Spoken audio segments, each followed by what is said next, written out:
আপনি নামাজ পড়েন, মাথার মধ্যে টুপি রেখা দরবার থেকে গরু চুরি করেন, কথা বলেন ঠিক কিনা? আপনি নামাজ পড়েন ঠিক আছে, আর এক দরবারের গাছ কাইটটা পুকুরের মাছ চুরি করে লইয়া যান, তার মানে আপনার কাছে ইসলামও নিরাপদ না, আপনার কাছে রাষ্ট্র নিরাপদ না, কথা বলেন ঠিক কিনা? যার কাছে ইসলাম নিরাপদ না, যার কাছে মানুষের জানমাল নিরাপদ না, তার নামাজ কোনো কাজে আসবে না, কথা বলেন ঠিক কিনা? হাত তুলে বলো ঠিক কিনা বলো।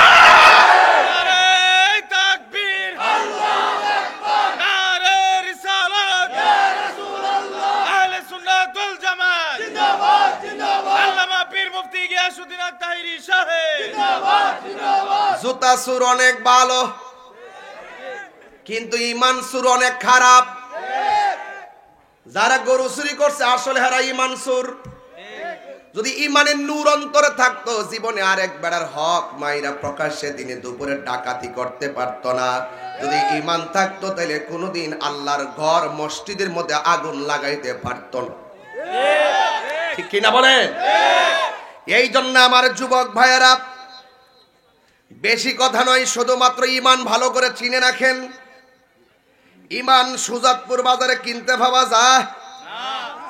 নিকলি, কিশোরগঞ্জ, বাজিতপুর। ইমান বড় সম্পদ।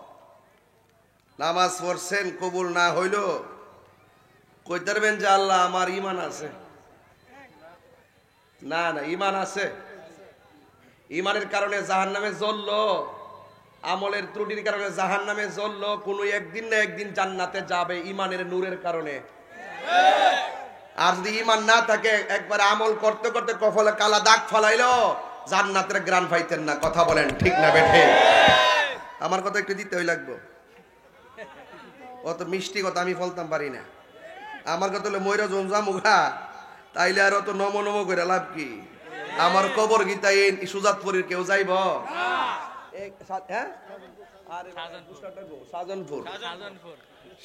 সাজনপুর ইকবাল মেয়ে যাইবো গা, ইকবাল মেয়ে নিজে বাপ চিনি ফন্ড দিন আগে যাইবো গাছে চলে গেছে, কেউ থাকতো না। একটা মাহফিল কইরা গেছে, হাজার হাজার লোক। অন্তত আল্লাহরে কইতে পারবে আল্লাহ শেষ কামটা কইরেছি, একটা নবীর বাগান সাজাই দিয়ে ইসলাম। তো এমন কিছু রাইখা যান যেন মানুষ এইটাকে স্মৃতিচারণ হিসাবে আপনার জন্য দোয়া করে, কথা বলেন ঠিক না বেটি? এই জন্য আমার যুবক ভাইয়েরা, আল্লাহ রাব্বুল আলামিন কোরআনের মধ্যে বলে দিয়েছেন, এই পৃথিবীর মধ্যে সব মানুষ ক্ষতিগ্রস্ত। দুইটা কোয়ালিটি যার মধ্যে থাকবে, সে আখিরাতে লাভবান হবে, দুনিয়াতে লাভবান হবে। আমার আল্লাহ বলেন, ইল্লাল্লাযীনা আমানু ওয়া আমিলুস সালিহাত। আল্লাহ রাব্বুল আলামিন বলেন, যারা ঈমানদার, যারা নেক আমল করে। ঈমানদার কাকে বলে জানেননি? 10 কোটি টাকা দিল ঈমান বিক্রি করে না। ঈমানদার কারে কো জানেননি? সারা দুনিয়া লেখা দিল ঈমান বিক্রি করে না। আজকে আমাদের ভিতরে মুখের মধ্যে ইসলাম আছে, অন্তরের মধ্যে ইসলামের নূর নাই।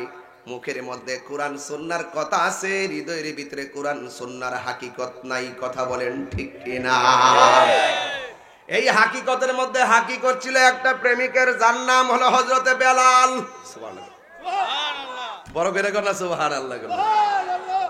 যার নাম হলো হযরতে বেলাল, যার পিঠের মধ্যে লোহা গরম কইরা টান দিছে, জবান দিয়ে আল্লাহর জিকির করবা না। বেলাল রে যত আগুন লাগায়া দেয়, বেলাল বেশি বেশি করে একজনের জিকির করে। জবান খুলে বলুন তিনি কে? এই জন্য আমার যুবক ভাইয়েরা,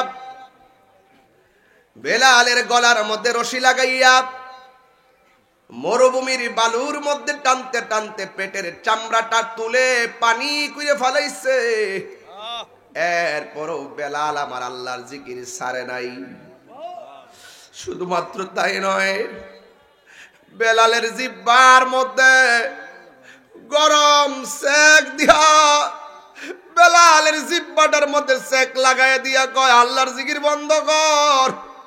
পিঠ জ্বালাইলাম, বুক পুরাইলাম, জিহ্বা পুরাইলাম, তুমি কি ব্যথা পাও না?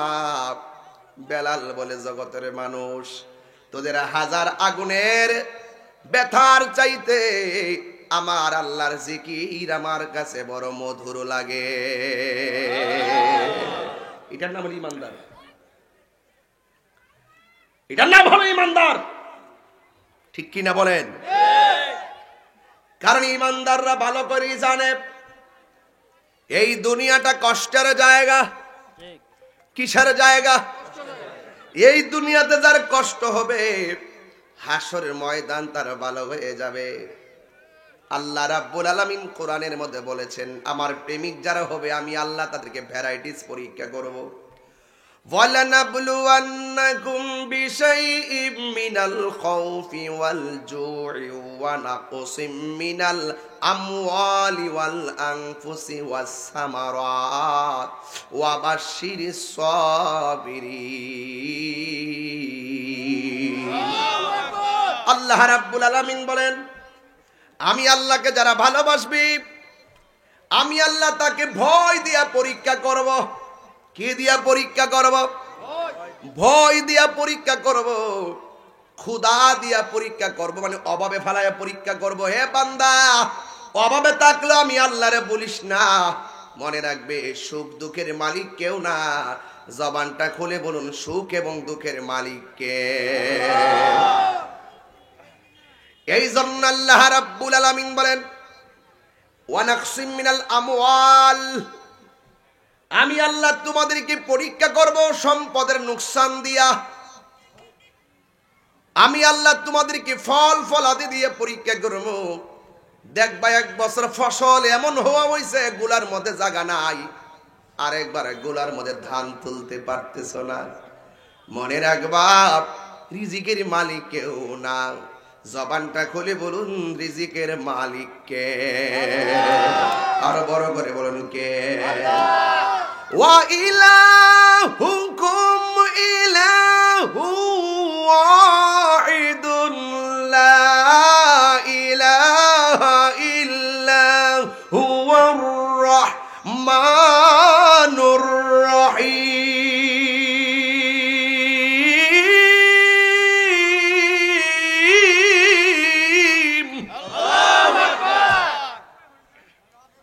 আমাদের রব কে?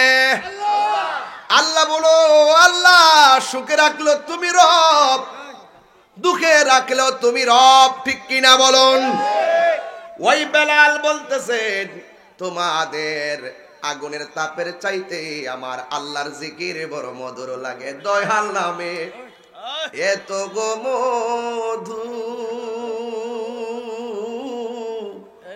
বাজান এটি রাত্রিলে জম লইলে, রাইতের ওয়াজ বাজান দিনে করণ জানা। এরপর আপনার কারণে না ঘুমাইয়া আইসি, আবার জামুগা। আপনার কি কষ্ট হইতেছে বাজান? প্রেমিকে লেগে কি দিন আর রাইতেছে? এটা তো বুঝেন না। এটা কইলে হ কোন, হিডা কইলে হো ই কর। আমার বাজান কইতাম নি বাজান, আবার এটা হলো কাইটটা ছাইরা দিন। আমার দয়াল নামে এত গো মধু, আমরা রে কইরাছে জাদু গো। দেখা দি, আমার সাথে কইতেই, দেখা দিয়া খুলে নিয়া, দেখা দিয়া নিবা মনের বেদনা। আমার মন গো ইয়াসের দেওয়ানা, আমার দয়াল নামে এত মধু, দয়াল নামে খাইলে মধু ফুরায় না। আমার মন গো ইয়াসের দেওয়া, আরে তোমারে পা ইবারাশে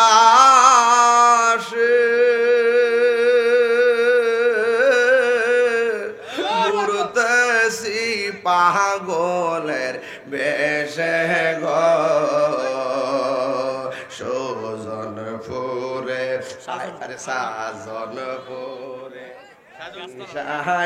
আমি গাছতলায় আইলাম আমি হইলাম তোমার দেওয়ানা আমার মন ইয়াসের দেওয়ানা আমার দয়াল না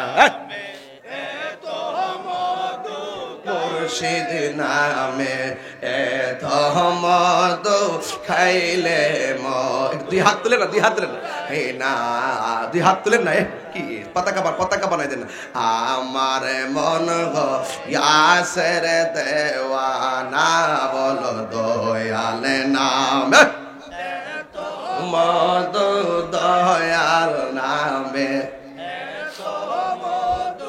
খাইলে মধু ফোরাই না আমার মন ইয়াসের দেওয়ানা জোরে জোরে কি আল্লাহু আকবার বলা যাবে না হাই রে ও সাজনপুরের বন্ধু প্রেমের দাম আছে না গায়ের জোর ভালো না বেলায়েতের জোর ভালো বেলায়েতের জোর কি মাটি কিনতে পাওয়া যায় আপেল খাইলে বেলায়েতের জোর পাওয়া যাইবনি আঙ্গুর ফল খাইলে বেলায়েতের জোর পাওয়া যাইবনি মদিমালের দোকানে গেলে মদিমাল পাওয়া যায় আর আল্লাহর ওলি দরবারে গেলে বেলায়েতের পাওয়া যায় কথা বলেন ঠিক হাত তুলে বলেন ঠিক কিনা বলেন এই জন্য যুবক ভাইরা ভয় করব একজনকে জুড়ে কোন তিনি কে ইন্নাহু হুয়া ইউবদিউ ওয়া ইউঈদ ওয়া হুয়াল গফুরুল ওয়াদুদুল আরশিল মাজিদ আল্লাহ হলো আপনার শুরুর মালিক আল্লাহ হলো আপনার শেষের মালিক যিনি ছিলেন তিনি আছেন তিনি থাকবেন জবানটা খুলে বলুন তিনি কে এই জন্য বেলাল রাদিয়াল্লাহু তাআলা আনহু বলেন আমি ওই নামে মজা পাই যিনি আমার খালেক আপনারা জবান খুলে বলুন খালেক কে এরপরে নবীর একজন সাহাবী যার নাম হলো আবু বকর সুবহানাল্লাহ কইনা আর বড় করে কোন সুবহানাল্লাহ যার নাম হলো সিদ্দিক আকবর যিনি আমার নবীর হিজরতের সাথী সুবহানাল্লাহ ওই আবু বকর সিদ্দিক রাদিয়াল্লাহু তাআলা আনহু শুনলেন বেলাল রাদিয়াল্লাহু তাআলা আনহুকে এমন ভাবে শাস্তি দেওয়া হইতেছে ভাইয়ের বিপদে পড়লে ভাই কোনদিন ঘরের মধ্যে বসে থাকতে পারে না কথা বলেন ঠিক কিনা আজকে আমার দেশ নিয়ে যদি ষড়যন্ত্র হয় আমার ধর্ম নিয়ে যদি ষড়যন্ত্র হয় আল্লাহর কোরআন নিয়ে যদি ষড়যন্ত্র হয় আমার নবীকে নিয়ে যদি ষড়যন্ত্র হয় বাংলার ইঞ্চি ইঞ্চি মাটি নিয়ে যদি ষড়যন্ত্র হয় ইনশাআল্লাহ আমরা কেউ আর ভাগ থাকতাম না সব এক হইয়া যাবো এক হইয়া সব প্রতিবাদ করব কথা বলেন ঠিক কিনা আল্লাহু আকবার বলেন এটা আমার কথা না সাহাবাদের আদর্শ নবীর সাহাবী সিদ্দিক আকবর যখন শুনলেন হযরত উমর রাদিয়াল্লাহু তাআলা আনহু আঘাতপ্রাপ্ত হয়েছেন তিনি ঘরে বসে হাতে তালি দেই নাই তিনি ডাইরেক্ট অত্যাচারীর সামনে মজলুমের পাশে দাঁড়ায় গেছে সুবহানাল্লাহ কইবেন না জালেমের বিরুদ্ধে মজলুমের পক্ষে দাঁড়ায় গেছে এই জন্য যুবক আমার নবীর সাহাবী সিদ্দিক আকবর দৌড়াইয়া চলে গেছেন বেলাল রাদিয়াল্লাহু তাআলা আনহুর পাশে যাইয়া বলেন হ্যাঁ বেলাল আমি দেখতেছি তোমার অল বডিটা জ্বলসে গেছে তুমি আল্লাহর জিকির করার কারণে তারা ক্ষিপ্ত হয়ে গেছে তুমি একটা কাজ করো তাদের সামনে আল্লাহ আল্লাহ জিকির কইরো না তুমি মনে মনে জিকির করো কারণ ইন্নাল্লাহ আলিমুম বিজাতিস সুদূর অন্তরের খবরও জানে কে? এই জন্য আমার যুবক ভাইয়েরা, আমার নবী, আপনার নবী, সাহাবী হযরতে আবু বকর সিদ্দিক রাদিয়াল্লাহু তাআলা আনহু বেলাল রাদিয়াল্লাহু তাআলা আনহুর পাশে দাঁড়ায় গেছে। আজকে আমাদের বাংলাদেশের প্রতি মুসলমানদের অস্তিত্ব নিয়ে যদি বাংলাদেশের সাম্প্রদায়িক সম্প্রীতিকে বিনষ্ট করার জন্য যদি কেউ কাজ করে, দেশের শক্তি বুঝি না, বাইরের শক্তি বুঝি না, সব অপিশক্তির বিরুদ্ধে আমরা রুখে দাঁড়াইতে রাজি আছি না? না আমার যুবক ভাইয়েরা, হযরত সিদ্দিক আকবর গিয়ে বলেন, ভাই আমার, তুমি মনে মনে আল্লাহর জিকির করো, যেহেতু উঁচু সুরে জিকির করলে তোমাকে আঘাত করে, তোমাকে অত্যাচার করে, ওই জালেমদের সামনে প্রয়োজনে নীরবে নীরবে আল্লাহরে ডাকো।